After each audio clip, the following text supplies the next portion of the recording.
Hey everybody, Jack here. One of the most important aspects of understanding Elden Ring's story is that Radagon is America.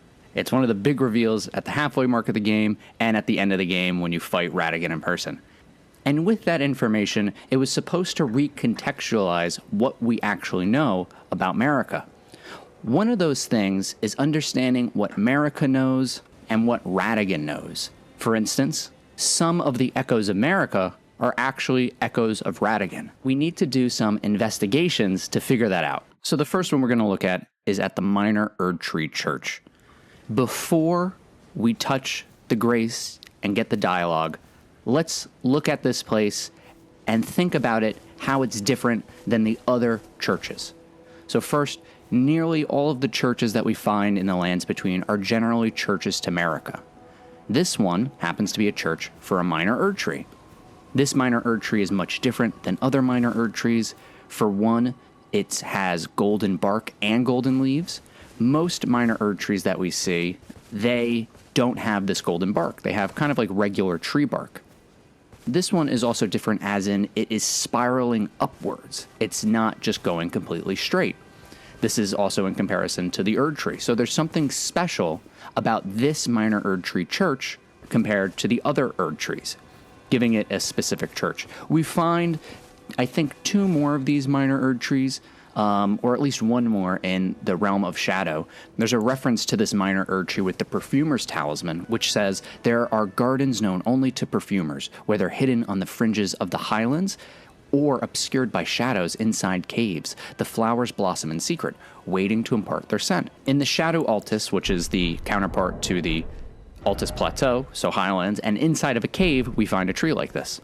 So coming to this church, we find a few very important things. First, we find golden centipedes. Golden centipedes are kept as a fetish by Golden Order fundamentalists, especially hunters of those who live in death. We know that Radagon was a big Golden Order fundamentalist. Gold Mask's quest tells us as much. They follow kind of in Radagon's footsteps to understand how he sees the world and understand the Golden Order. So we kind of know already that when we think Golden Order fundamentalism, we should be thinking Radagon. We also get the Golden Order seal, a formless sacred seal depicting the ceremonial observations of order. Fundamentalism is scholarship in all but name, scales incantations using both intelligence and faith.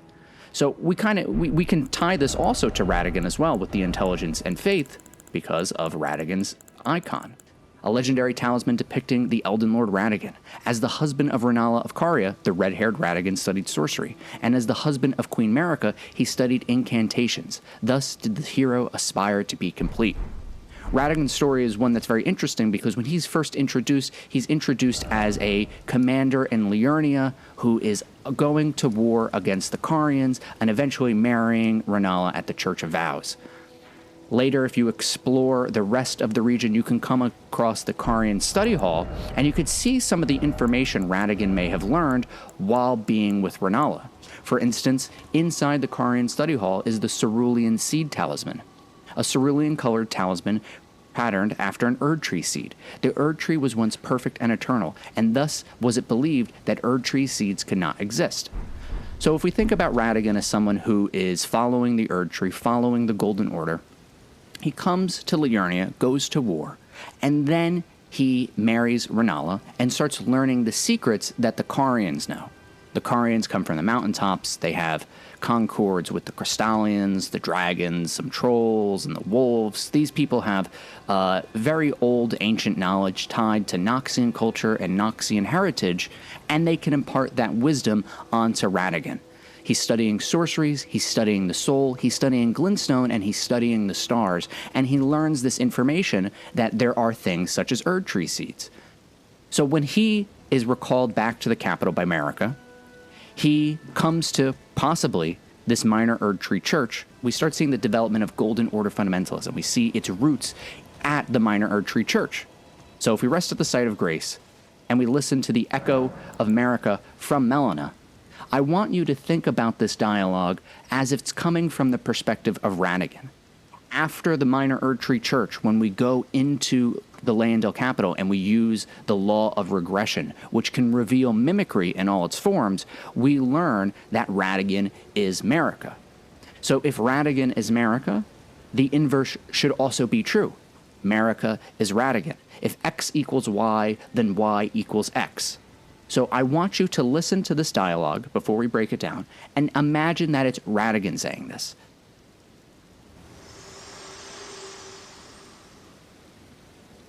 Spoken echoes of Queen Marika linger here as well. Shall I share them with you? In Marika's own words, I declare mine intent to search the depths of the Golden Order through understanding of the proper way. Our faith, our grace is increased. Those blissful early days of blind belief are long past. My comrades, why must ye falter? Now, if this is the first time you listen to this dialogue, you're actually given the outer order emote. There's two emotes that make up the Golden Order totality pose that we see Radagon statues as, inner order and outer order. So far, everything at this church should indicate something to do with Radagon. Marika is not someone who needs to search the depths of the Golden Order because, as we learn, Marika created the Golden Order by removing the rune of death from the Elden Ring, the forbidden shadow that was plucked from the Elden Ring from Enya's dialogue. We learn that's the creation of the Golden Order. We know that the Golden Order through Golden Order fundamentalism is causality and regression. So if Marika is creating the Golden Order, why would she have to search the depths of it? The next line is, through understanding of the proper way, our faith, our grace is increased. We learn throughout the game that grace comes from the erdtree. It's the tiny golden aura that gives life to the tarnished. It's also part of the Elden Ring in some way because it's made up of runes. If this is Marika speaking, why is she trying to increase grace? She's the vessel to the Elden Ring. She's the queen of the erdtree. Why would she need to increase these things? She already is the controller of all this. Through Shadow of the Erdtree, we find Marika's rune. She's giving out runes that can give 80,000 runes to people. She's giving out runes to soldiers that can give 50,000 runes to people. Why would she need to increase her grace if she controls all of it already? He says, those blissful early days of blind belief are long past. My comrades, why must ye falter? The most interesting thing here is that he's saying, my comrades. I want you to imagine Marika as a character, whoever you think she might be. Would she call someone their comrades? If we compare who is more likely to say that word, my comrades, who would put someone on equal terms? Would it be Marika, the God Queen Eternal, who controls the Elden Ring, who has demigod children all over the place, who slayed the fire giants, who betrayed the Hornsent, who created the realm of the Erdtree and hid away her son Mesmer? Would she say, my comrades? Or would it be Radagon, the man who feels incomplete, the man who led warriors into battle, who was a commander and a hero amongst their ranks? He's someone who would have comrades.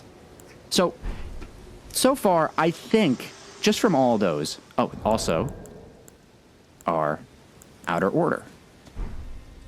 I think from those, it kind of leads us to think this should be Radagon, just based on that evidence already. You know, Radagon is Marika, and the way that this person is speaking at this church would make me think that it is Radagon and not Marika. One of the most important things is, what do characters know and what don't they know? And how does learning new information change who they are and what they believe? Hey, real quick, this is Radagon's head on a bunch of Berserk volumes here.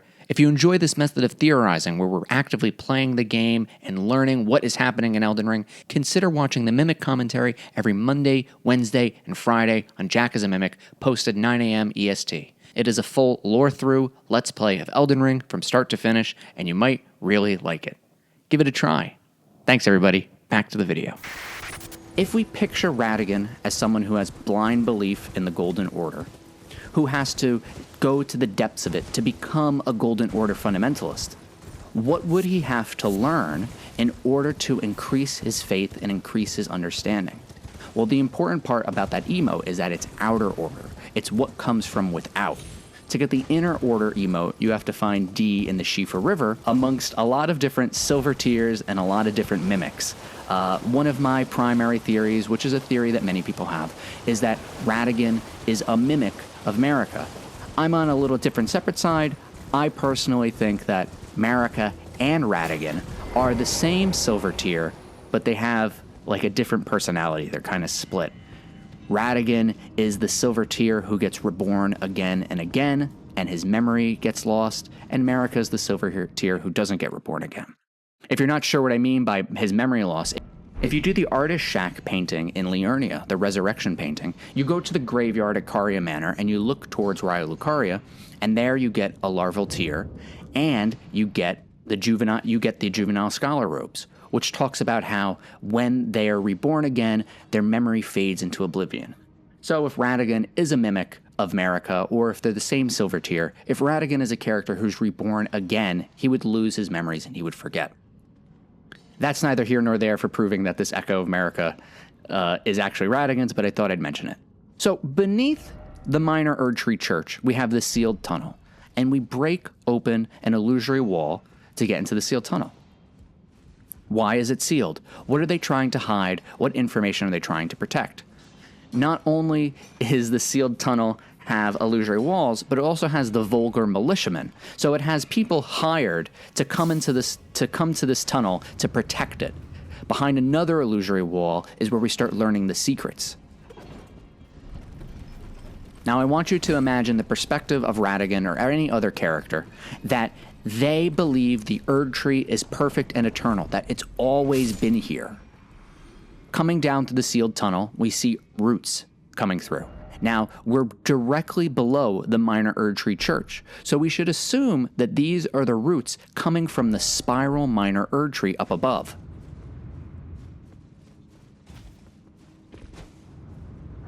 Illusory walls are tied to Carian magic. They're tied to, I think, Noxian magic. They're illusory magic, mimicry magic. At least that's how I see it. So I think when we start seeing illusory walls, we should tie it to someone who knows the power of illusions. Specifically the Celians, who are tied to the Carians in particular ways. They have unseen form and unseen blade. So if someone was to be making illusory walls, it should definitely be someone who has ties to the Nox, the Carians, and all that. Coming down into the sealed tunnel, we find something very interesting. Here is a statue of a hooded man. And when you get too close to the statue, one of Rykard's abductor virgins appears. So past the sealed tunnel, we have the divine tower for Rykard. But in here we have one of his abductor virgins. So he is someone who is aware of the secrets found in this tunnel and the secrets of the Erdtree Church. We can start understanding why he would become blasphemous for what we're about to learn inside of this tunnel. This statue, just briefly, I think is supposed to be depicting Marika as the Glowmide Queen, particularly because holding a child, weeping what appears to be bloody tears, snakes on the outside and snakes on the inside. Part of my theorizing that I'll cover in a future video is that Marika that we see in-game is actually a mimic of the Glowmide Queen. The baby cradled in the arms of the abductor virgins is supposed to be baby Mesmer. The abductor virgin is supposed to be the mimic Marika, who abducted baby Mesmer from the Glowmide Queen.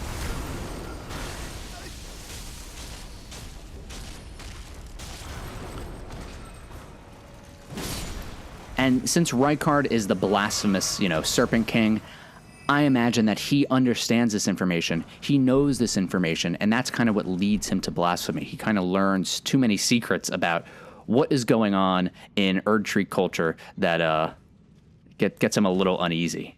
Regardless if you agree with that theorizing or not, it's kind of neither here nor there. But what's interesting is that one of Radagon's children has their agents within the sealed tunnel. So one of Radagon's children knows something about this.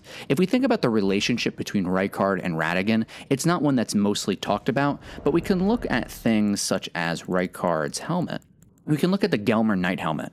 Helm worn by knights once loyal to Praetor Rykard, its crest of red feathers symbolizes Rykard's pedigree as Lord Radagon's son.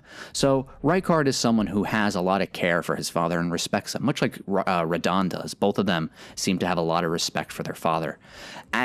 If you go into the Gelmir's hero's grave, you will find the Red Wolf of the Champion guarding Deathroot within there. So there is a connection between, not just parental connection between Radagon and Rykard, but there seems to be some understanding and alliance between Radagon and his blasphemous son, which may seem pretty interesting when you think about, wait, wouldn't Radagon be against his son who wants to burn down the Erdtree? Well, I think as we'll see when we get deeper into this tunnel and we start thinking about Radagon a little bit more, that might not be the case. So we passed a few more illusory walls. We passed some abnormal stone clusters that were looking to set traps for people who would come through here. And then we get the knowledge that we've been seeking this entire time. At the very base of the sealed tunnel, much like most mines, is a meteorite. And born from the meteorite is an Onyx Lord. So Onyx Lords, as opposed to Alabaster Lords have pull magic. Onyx Lords have push magic, and they can summon meteorites from essentially black holes. Alabaster Lords were born from a blue-white meteorite, and the earliest Alabaster Lord you can find is in the Lake of Rot. I theorize that the Alabaster Lords were born when Mater, Mother of Fingers, landed into the Lands Between, and that they are older than the Onyx Lords. The Onyx Lords are called Lords for reverential fear of their power, or of their destructive power, and they could summon meteorites, and they're born from a golden meteorite. The Elden Stars came from a golden meteorite, so I assume that the Onyx Lords were born from the golden star that landed with the Elden Beast. And that's actually what's really important here. So we find this minor erdtree that's incredibly different than every other erdtree. And why is it different? Well, the minor erdtrees that we see throughout the game, I theorize, are part of the Great Tree root system. They're part of the Great Tree root network system, and they're all connected that way. This minor erdtree is different because it's born from a meteorite. If we think about the Elden Stars incantation, for one, the Elden Stars incantation has a spiral in it, which has been very important. In my very first video, I talked about the spiral way before Shadow of the Erdtree, so shout out to me. It's said that long ago, the Greater Will sent a golden star bearing a beast into the Lands Between, which would later become the Elden Ring. So coming down here, we could start seeing Radagon's mind kind of expanding and shattering and needing to be rebuilt. The Erdtree was once perfect and eternal, so Erdtree seeds could not exist. He learns this information when he's in Caria and married to Renala. Then, married to Marika, he learns at the Spiral Erdtree Church, the Minor Erdtree Church, he learns that from a falling star, from a meteorite, this is the seed that plants Erdtrees. They're from outer space. From them are born Onyx Lords and Alabaster Lords, and this completely should change his perspective on things. Now, Marika's different. We know that Marika is aware of all this. She houses the vessel of the Elden Ring. But Radagon, I don't think, knows this yet. And I think we could see the difference in the statues that are found down here. These statues are found throughout the Lands Between. I think some theorize this might be just some generic man that has, existed through history. To me, I think this is hooded Radagon. This is Radagon before he becomes a full Golden Order fundamentalist. For one, he's wearing a hood, hiding his red hair. Two, he has the model of the Iron Greatsword, which the Leonine Misbegotten hold, who also have red hair. Leonine Misbegottens are definitely tied to Radagon and his red hair, not just because we find one with a Golden Order Greatsword in the Consecrated Snowfield, but if you go to Castle Redmane, you can fight a Crucible Knight representing Godfrey, and you can fight a Leonine Misbegotten, both at the same time. These are two aspects of the Elden Lords that Radahn wished to emulate, his father and also Godfrey. We find this statue in a few other variations, one holding a torch at the Church of Vows. If we imagine that Radagon has a tie to the giants, speaking of which, at the Church of Vows, Muriel says that there is Radagon's likeness in giant stature at the Leyendell capital. but he's holding a torch, and fire is tied to the fire giants, red hair is tied to the fire giants, so I tie that to Radagon as well.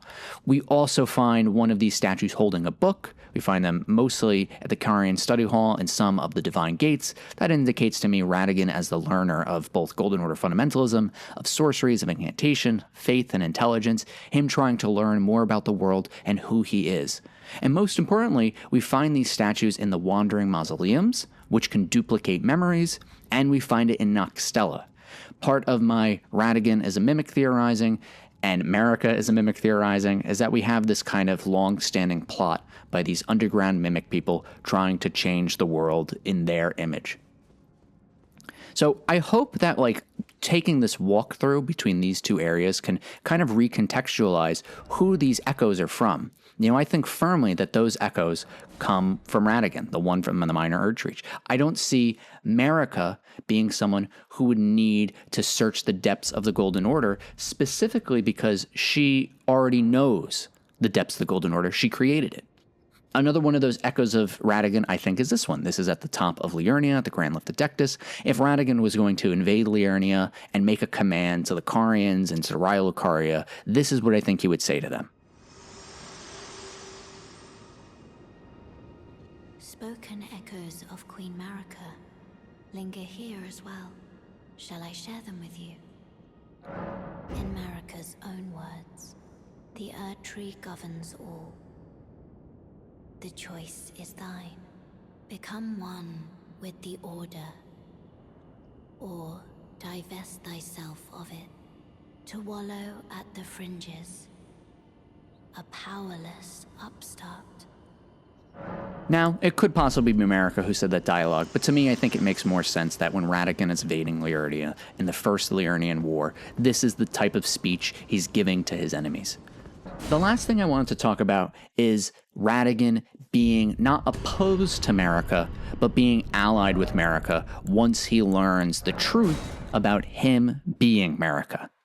So if we come to the Erdtree before we burn it, after defeating Morgott, you come up to the Erdtree and you see that there's thorns blocking the way and Radagon's lattice. Impenetrable thorns refuse all, none may enter the Erdtree.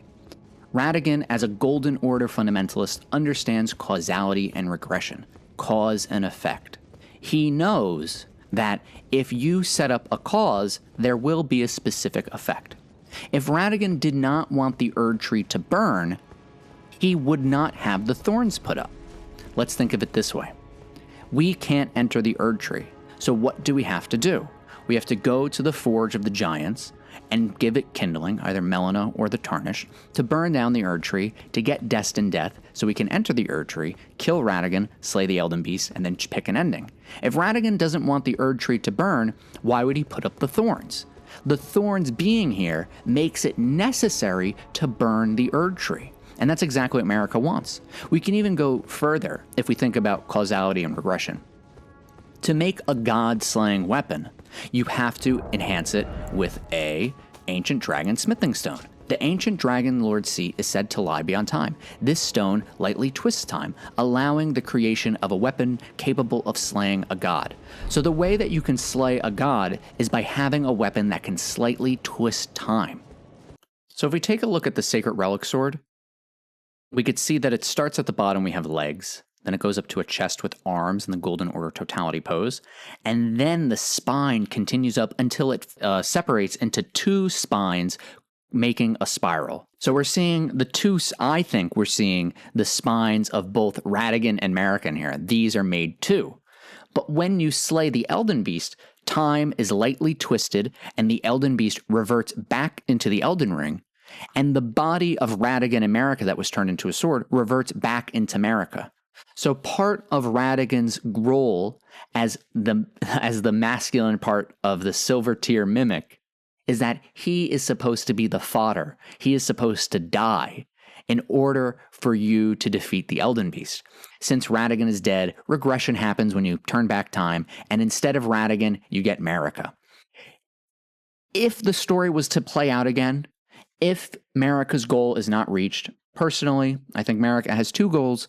One of them is The Dark Moon ending, if you watched my video how Elden Ring manipulated you, I go a little bit into that. The other goal I think she has is making sure her son Mikola becomes a god, but that's neither here nor there. Let's say you do a Mending Rune ending, and that isn't exactly what she wants. Well, Radagon is dead. I assume he'll be reborn again in the far-off future, so all of this can play out again. Your Tarnished will take the role of Godfrey, and then he'll be banished, and just the story will happen over.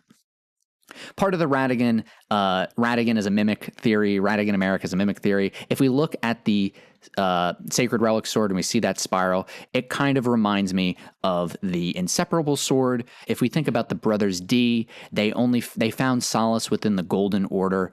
And I think the reason they found solace in the Golden Order is because one of them is the original and one of them is a silver tier, or either they're both silver tiers and they split. D kind of reminds me of if you took the best and worst parts of characters like Alfred from Bloodborne or Solaire from Dark Souls, the holy, righteous, pious man who is very kind and forthcoming up front, but deep underneath that veneer, there is this insanity. But in the case of D, their bodies have been split into two. So you have the one who's always kind of calm and with a level head, and then you have the other one who's insane. Since D, the second D, is found in Shifra amongst all of the mimics and the silver tiers, they kind of have like silver skin and I think kind of silvery hair, and the sword is gold and silver. I think the reason why they found solace within the Golden Order is because the Golden Order is led by this silver tier mimic who has the Elden Ring in its body.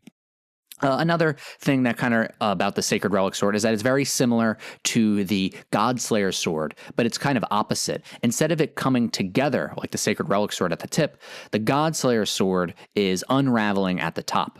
The Godslayer sword, this is also very similar to the kind of budding minor erdtrees, at least I think they're budding minor erdtrees, within the Consecrated Snowfield.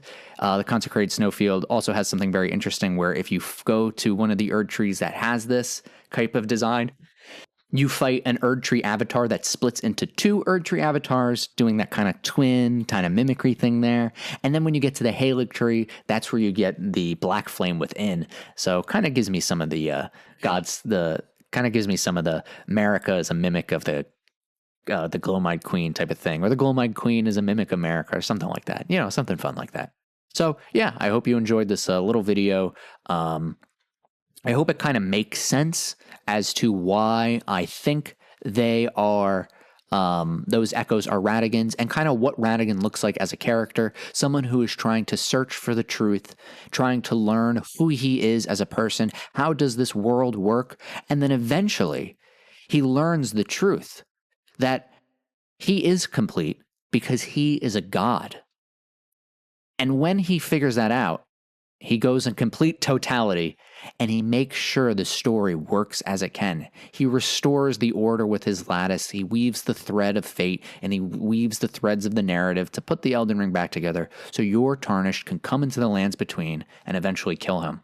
I think it's a very tragic story. I think it's a very heartbreaking story, and I think it's a very human story. Radagon's one of my favorite characters, and I think by looking at some of these echoes as Radagons and not as Marika's, we can start to build a more human story for him, rather than him just being, I don't know, some type of villain or pawn or thing of that nature. I think Radagon is a little underrated.